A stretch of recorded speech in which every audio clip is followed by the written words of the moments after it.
वासुदेवाय नमः। आज हम श्रीमद् भगवत गीता का 5वां अध्याय पढ़ेंगे और 5वां अध्याय का महत्व जानेंगे। तो 5वां अध्याय, समदर्शी के रूप को कहता हूँ पहचान, तू हे कुंती सुत ध्यान से सुनो लगातार कान। ब्राह्मण गैया स्वाम में देखो मेरा रूप, हाथी और विद्वान मासम, सम निर्वाण और भूप, मूढ़ चतुर सम जानते, बेजर सम धनवान, ऐसा समदर्शी पुरुष मोके अति प्रिय मान। इसी 5वें अध्याय में कहते हैं भगवान, योग और समदर्शिता सम पंडव तू जान। 5वां अध्याय, अर्जुन बोले, हे श्री कृष्ण, आपने पहले कर्मों का त्याग करने को कहा, फिर कर्म का ही प्रशंसा करते हो। इन दोनों में जो अधिक हितकर है वो एक बात निश्चय करके बतलाओ। श्री कृष्ण जी बोले, हे अर्जुन, कर्म का त्याग और कर्म का कर्ता ये दोनों ही मोक्ष प्राप्त करा देने वाले हैं, परंतु इन दोनों में कर्म त्याग से कर्म योग हितकर है। जो किसी से द्वेष नहीं रखता और ना किसी पदार्थ की इच्छा की ही करता है, वही नित्य सन्यासी है। सन्यास और योग को मूर्ख लोग ही अलग अलग कहते हैं। जो इन दोनों में से एक में भी अच्छी तरह स्थित हो जाता है, उसको दोनों का फल प्राप्त होता है। ज्ञान योगियों को जो स्थान मिलता है, वही स्थान कर्म योगियों को भी प्राप्त होता है। हे महाबाहो, कर्मयोग के बिन संन्यास का प्राप्त होना दुष्कर है। कर्म करने वाले मुनिजनों को ब्रह्मा प्राप्त होने में विलंब नहीं लगता। कर्मयोग युक्त शुद्ध अंतकरण वाला मन तथा इंद्रियों को जीतने वाला, संपूर्ण प्राणियों में अपनी आत्माओं को देखने वाला कर्म करता हुआ भी कर्म फल में लिप्त नहीं होता। योग युक्त तत्ववेत्ता पुरुष देखते हैं, सुनते हैं, स्पर्श करते हैं, सूंघते हैं, खाते हैं, चलते हैं, श्वास लेते हैं, तो भी यह नहीं मानते हैं कि मैं कुछ भी नहीं करता। वे बोलते हैं, त्यागते हैं, ग्रहण करते हैं, मूंदते हैं, परंतु यही मानते हैं कि मैं कुछ भी नहीं करता, और यह मन में धारणा करते हैं कि इंद्रिय भी अपने अपने विषयों को परतती है। प्राणी ब्रह्मा में अर्पण कर संग को त्याग कर कर्म करता है, वो पाप में इस प्रकार लिप्त नहीं होता जैसे कि कमल पत्र पर जल नहीं ठहरता। योगी जन शरीर से, मन से, बुद्धि तथा इंद्रियों की आसक्ति से रहित होकर आत्मशुद्धि के निमित्त कर्म करते हैं। योग युक्त पुरुष कर्म फल को त्याग कर मोक्ष रूप शांति का लाभ प्राप्त करता है, और जो योग रहित है वो कर्म फल की इच्छा के बंधन में पड़ जाता है। सब कार्यों को मन से त्याग करके जो प्राणी इस नवद्वार इंद्रियों की देह रूपी पूरी में ना कुछ करता है और ना कुछ कराता है, आनंद पूर्वक रहता है। परमेश्वर किसी को कर्म में प्रवृत्त नहीं करता, ना कर्म और फल को उत्पन्न करता है। ये सब प्रवृत्तियों के द्वारा होते हैं। परमेश्वर किसी के पुण्य तथा पापों को ग्रहण नहीं करता। ज्ञान जो अज्ञान से आच्छादित है, उससे जीव मोह को प्राप्त होते हैं, परंतु आत्मज्ञान के द्वारा जिसका अज्ञान नष्ट हो गया है, उसका वो आत्मज्ञान परमेश्वर के रूप को ऐसा प्रभावित करता है जिस प्रकार सूर्य संपूर्ण संसार को प्रकाशित कर देता है। उसी परमात्मा में जिन मनुष्य की बुद्धि स्थिर है और उसी में मन को लगाए रहते हैं, उसी में निष्ठा रखते हैं, और जो सदा उसी के चिंतन में लगे रहते हैं, ज्ञान द्वारा जिनके सब पाप नष्ट हो गए हैं, वे इस संसार में पुनः जन्म नहीं लेते, क्योंकि ब्रह्मा निर्दोष और सर्वत्र समान है।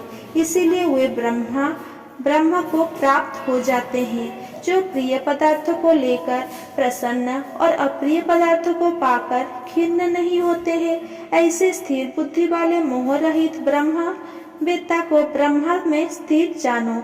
जो बाहरी पदार्थों में चित्त को आसक्त नहीं होने देता, वही आत्मसुख का अनुभव करता है। इंद्रियों के स्पर्श से जो भोग किए जाते हैं, वे वस्तुतः दुखदायी होते हैं। उनका आदि भी और अंत भी है। हे कैंतेय, ज्ञानी लोग ऐसे भोगों में रत नहीं होते।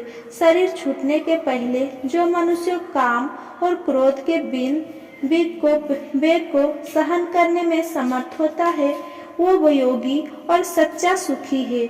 जो योगी आत्म सुख से सुखी, अंतरात्मा के आनंद से आनंदित और अंतर ज्योति से ही प्रकाशित है, वो ब्रह्मारूप होकर ब्रह्म निर्वाण को प्राप्त होता है। काम तथा क्रोध जिनमें नहीं है, मन के वेग को जिसने रोक लिया है, ऐसे आत्मज्ञानी योगियों को ब्रह्म निर्वाण सहज ही प्राप्त हो जाता है। बाहरी पदार्थ के सहयोग से अलग रहकर दोनों भवों के बीच में दृष्टि लगाकर नासिका के भीतर चलने वाली प्राण वायु तथा अपान वायु को सम करके इंद्रियों, मन और बुद्धि को बस में करके इच्छा, भय तथा क्रोध को त्याग कर मोह की इच्छा करने वाले योगी जन जीवन मुक्त है। जो मुझको सब यज्ञों और तपों का भोक्ता, संपूर्ण लोकों का स्वामी और सब प्राणियों को मित्र मां जानते हैं, उन्हीं को शांति प्राप्त होती है। 5वां अध्याय का महात्म्य। श्री भगवान जी बोले, हे लक्ष्मी, अब 5वें अध्याय का महात्म्य सुनो। एक पगला नाम का ब्राह्मण अपने धर्म से नष्ट हुआ। वो कुसंग में बैठे मच्छी मांस खावे, मदिरा पान करे, जुआ खेले। जब उस ब्राह्मण को जाति से निकाल दिया गया तो वो किसी दूसरे नगर में चल गया और देवयोग से पिंगल नाम के राजा के यहाँ नौकर हो गया। राजा से और लोगों की चुगलियों किया करे।